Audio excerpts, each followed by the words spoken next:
كينيا في إفريقيا تسحب اعترافها بالصحراء الغربية وتنضم لمعسكر المغرب. وهذه سحب الاعتراف كلها صارت في هذو السنتين، دولة مرختها سواء في إفريقيا أو في أمريكا.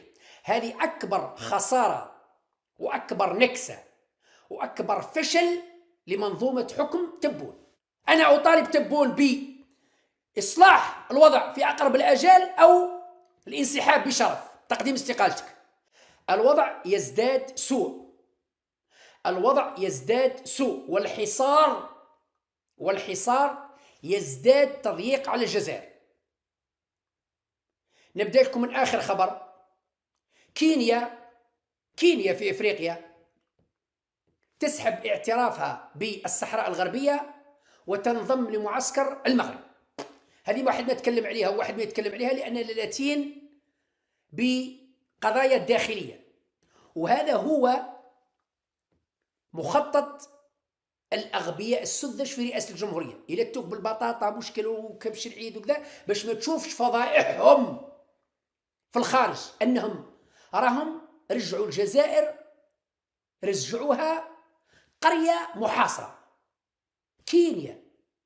كينيا في أدغال إفريقيا نيروبي تسحب اعترافها بالقضية الصحراوية، وإحنا العام اللي فات تبون يبعث لهم في الزيت والسكر والأسمدة مساعدات إلى كينيا بما فيها الأسمدة تاع الفلاحة، يبعث لهم باطل. هم قالوا له يكثر خيرك وإحنا رانا مع المروك. لماذا؟ لأن المخابرات الخارجية المغربية والدبلوماسية المغربية مستقرة. مدير المخابرات المغربي عنده أكثر من 20 سنة تقريبا أو حوالي 15 سنة من اللي جاء الملك، أو في 20 سنة وشحال هو مدير المخابرات الخارجية. المنصوري من يوم جاء الحسن محمد السادس ملك عين صديقه المنصوري مدير المخابرات الخارجية، راهو لحد الآن استقرار تام في المخابرات الخارجية المغربية. الدبلوماسية بوريطة راهو وزير خارجية نفس الشيء أكثر من 10 سنوات، استقرار مؤسساتي. وزير الخارجية والمخابرات الخارجية راهم ينشطوا نشاط رهيب في العالم كله وخاصة في إفريقيا. كل مرة نسمع دولة من دول إفريقيا التي كنا نحسبها صديقة وحليفة تنقلب. وهذه الانقلابات اللي صارت وهذه سحب الاعتراف كلها صارت في هذه السنتين أو 3 سنوات، من 2022-23 إلى الآن. دولة مرختها سواء في إفريقيا أو في أمريكا. هذه أكبر خسارة وأكبر نكسة وأكبر فشل لمنظومة حكم تبون. كيفاه تجيني دوك تقول لي باللي الجزائر منتصرة وتقول لي صفق لتبون؟ كيفاه نصفق؟ يعني على أي أساس نصفق له؟ نكذب عليه؟ نخدعه ونقول راك مليح؟ ماكش مليح، راك موخذها وبادي البلاد للحيط. واش تحوستي نكذب عليك ونقول لك راك مليح؟ ماكش مليح. الرئيس الذي يغير 6 حكومات، 6 مدراء مخابرات، 6 مدراء شرطة، 6 مدراء درك الوطني، الوزراء بالشكارة بالبالا، عرفت بالبالا، وغير كل يوم وزير. الأمناء العامون في الوزارات كل سمانة شهر بدل. عدم استقرار. الرئيس الذي يقيل وزير لأنه فشل ثم يعيد تنصيبه لأنه فشل،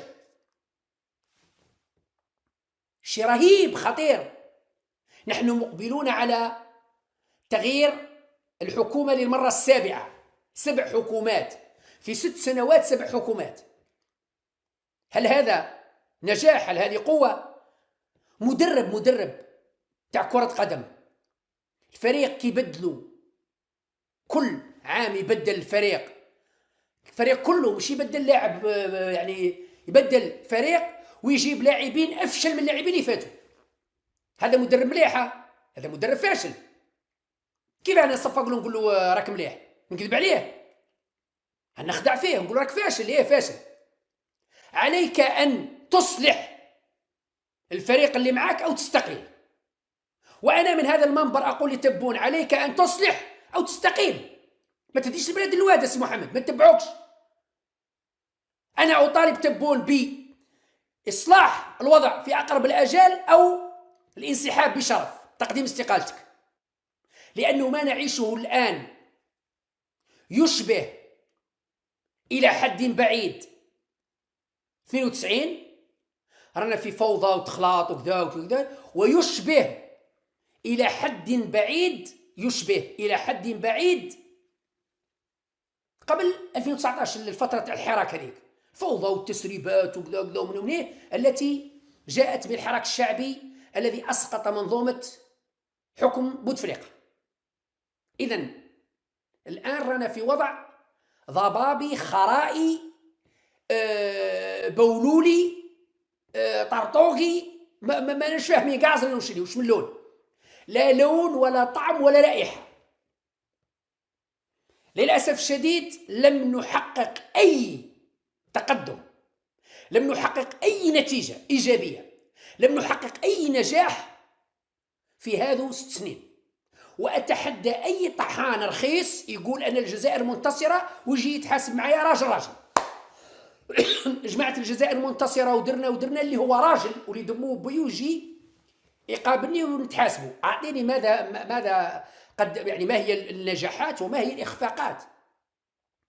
أين نجحنا وأين أخفقنا؟ نجد أن الإخفاقات 90%، النجاحات اللي هي نجاحات بسيطة وبسيطة جدا 10%.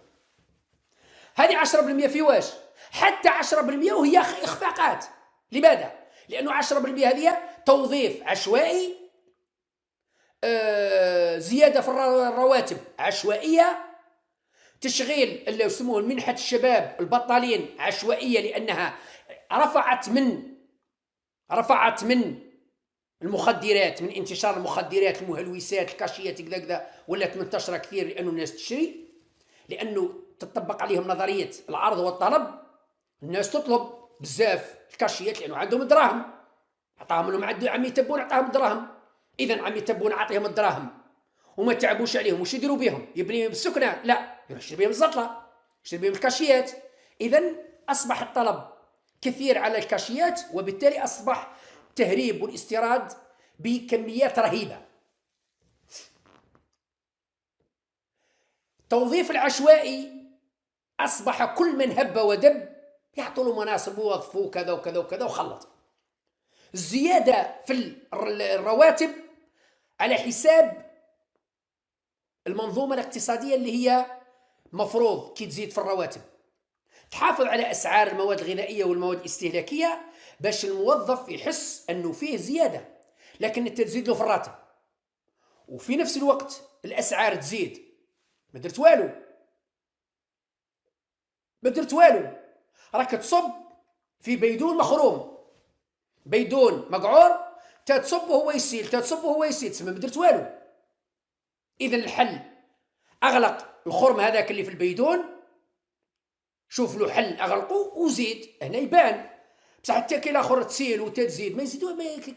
إذا حتى هذه الزيادات وهذه السياسة الشعبوية لا تفيد، وسنعرف نتائجها الوخيمة الكارثية في الأشهر القادمة عندما يسقط.